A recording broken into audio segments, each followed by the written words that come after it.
How do you stop panic attacks in their tracks? The best way to explain that is from my own experience. Yesterday, I was making a video, and by the time I finished editing and uploading, because I was super tired, I didn't listen to any CD or anything. I just went to sleep very, very quickly. In other words, I went into a vegetative state very quickly. I had good sleep, but around about 6 o'clock, I got up with a panic attack. The moment I wake up, all my troubles usually come to me, and I get freaked out. I can feel my heart rate going up, my blood pressure going up, my breathing increasing, and it's not a nice feeling. And it torments me, and I have to get up in order to break that state. So I end up in an unresourceful state. So a panic attack or anxiety is actually an unresourceful state. I went downstairs and I got the CD, which takes you to the edge of space and time, and then it reframes everything. Went upstairs, started listening to it, and I just couldn't get into it because I was so anxious, kind of beating myself up, thinking about all my shortcomings and so on. And it was just a futile exercise. So I was still in a pretty bad place. So I said, okay, forget about this. This isn't working. So I sat down with my back upright in a lotus position, go through the induction that I put together, which is to take you to the edge of space and time, and it always takes you into a trance. So I started off with praying for my kids, praying for ourselves, praying for our grandchildren, praying for humanity, our relatives, and so on. And then from there, working all the way to the universal consciousness, and then becoming part of the universal consciousness, going Google years into the future until the time comes to an end, and then coming back to what's happening now. And then when you put what's happening now in context with the universe, it doesn't mean much. And by that time, I was actually in a pretty good place. All my anxiety disappeared, my brain had slowed down.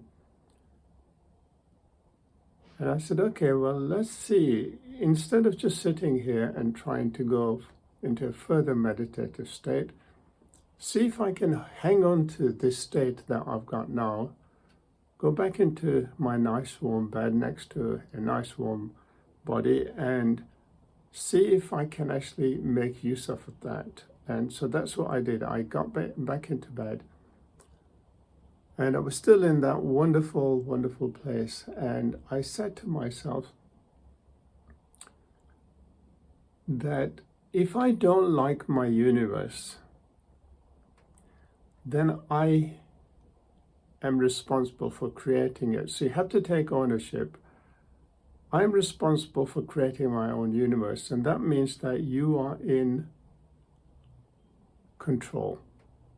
You are behind your locus of control. You are responsible for where you are now. So if you don't like where you are now, then it's because you have not taken responsibility. So if you got diabetes, yes, because you haven't been responsible, or you haven't done things that you needed to do.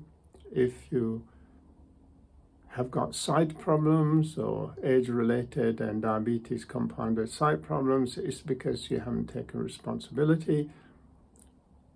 So the moment you take responsibility, I am responsible for creating my own universe, you find that you calm down.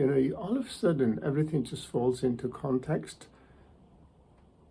Because if you blame other people, if you blame the circumstances, you blame the lockdown, you blame the government, you blame your spouse, then it means that you're out of control. It means that somebody else is in charge of your locus of control, and then you feel helpless. So this learned helplessness comes from the fact that you have no control of your life. So you have to take ownership of your problems, and you find that all of a sudden the problem becomes solvable.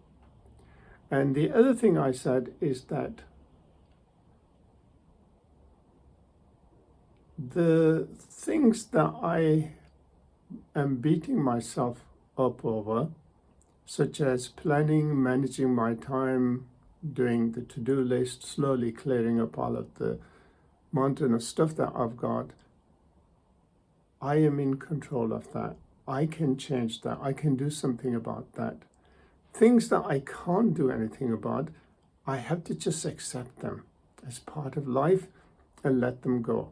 So things I can change it, and I will start to change. And there's no excuse for, oh, I can't do that, I don't have the skill set.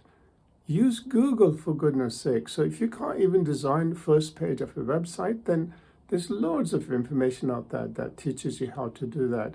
And if you can't even use something like iTunes Music, well, yeah, so what? Just Google it and there'll be a video or something telling you how to do it. So there's really no excuse for not being able to do something. The moment I started saying that to myself, I just felt incredibly peaceful, because if I wake up with anxiety, it usually ruins the whole of my day. And so the panic attack anxiety, if you can snub it out in the early mornings, then you have a really good day. And the other thing I started saying to myself as I'm trying to relax, I'm totally at peace with myself and fully relaxed. My breathing is calm and regular. My heartbeat is calm and regular. 20 times with passion. I'm totally at peace with myself and fully relaxed. My breathing is calm and regular. My heartbeat is calm and regular. And I found that I was becoming more and more calmer, more and more relaxed. And I tried to concentrate on my breathing. I said to myself that the world can take care of itself. I don't need to worry about my problems, because they'll still be here when I finish this exercise in half an hour's time. I don't need to worry about the world. The world can take care of itself. So I don't really need to worry about anything right at this moment, because I'm not going to be able to solve them by worrying about them, so I don't need to think about them. So I switch off the world, get rid of it from my mind, and just concentrate on my breathing. And as I'm concentrating on my breathing, I seem to calm down. My breathing slows down, my heart slows down, my blood pressure comes down, and I become nice and warm. That beautiful feeling consumes me, and before I know it, I'm sound asleep. And then the alarm goes off at 8 o'clock, and I kind of hear it in the distance because I got my earplugs in, and I said to my wife, is the alarm going off? And she said, yes. So I turn it off. I quickly go to the loo, and I'm still feeling really nice and relaxed. And I said, I'm going to test this for a half an hour. Okay, I'll get up in a minute, but I'm going to just lie down and just relax for another half an hour and see what happens. And sure enough, I'm in that peaceful, tranquil state. And so I get up half an hour later and wash up and get ready. And so we made breakfast together. We had some asparagus and eggs. And as I was eating that and drinking my tea in the morning with my wife, I felt the most profound peace, profound tranquility. It's like life is wonderful. You know, when you're in that unresourceful place, life is horrible. In fact, you feel uncomfortable in your own body. There's no pleasure. You know, you just can't seem to get happiness. Happiness just deludes you. But when you're in that resourceful state, when your mind is calm, when you feel you got control of your life, when you feel that you can change things for the better, when you feel and you have that certainty that I can actually put this business online, and if I can help, this way I can help one person at a time. And there's so many people who are anxious, who suffer panic attacks, who can't sleep. Once I put this business online, I can help 1,000 people at a time. And because it's the number 3 killer in the world, which is psychosomatic problems. If your mind is not well, if you are not healthy mentally, nothing else is of any significance. Because if you cannot get happiness, then what use is money? What use is freedom? What use is anything? It's nothing. It doesn't mean anything. And so 80% of all psychosomatic problems come from the mind, from anxiety, which causes all kinds of horrible problems, causes your body to become acidic, causes a huge amount of free radical damage, and so on. So the number one thing to teach people, really, if they want to move forward in their life, is how to get rid of panic attacks, how to live in the moment, how to take control or ownership of their universe.